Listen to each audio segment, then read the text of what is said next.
আজকে দুপুরে মা অনেক কিছু রান্না করেছেন, আর সেই রান্না দিয়েই আজকে থালাটা সাজানো হয়েছে।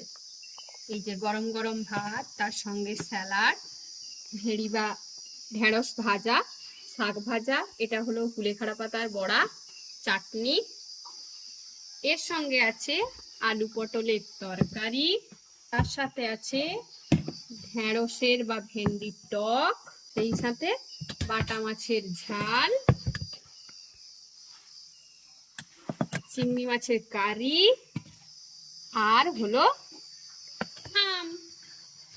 এখন তো আমের সিজন, আম না থাকলে তো চলেই না। এইসব রান্না দিয়ে আজকে খাওয়া দাওয়া হবে। এর মধ্যে সবগুলো রান্নাই দারুণ, আমি এগুলো সবগুলো দিয়েই খাবো, শুধু এই দুটো বাদে, কারণ আমি মাছ খাবো না। যা দেখে আমার লোভ লাগছে রান্নাগুলো, এতগুলো সবজি দিয়ে আজকে যে ভাত খাবো, দারুণ মজার ব্যাপার, দারুণ লাগবে খেতে। বসে পড়েছি আমিও একদম রেডি হয়ে খাওয়ার জন্য, একদম রেডি আমি।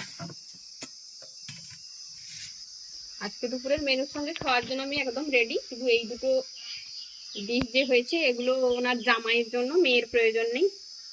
আর বাকি সবগুলো আমিই খাবো, কাউকে দেবো না। ভেরি টক। প্রথমে বড়াটা একটু খেয়ে নিব।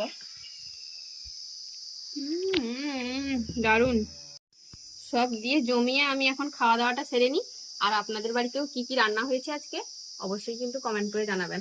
টাটা।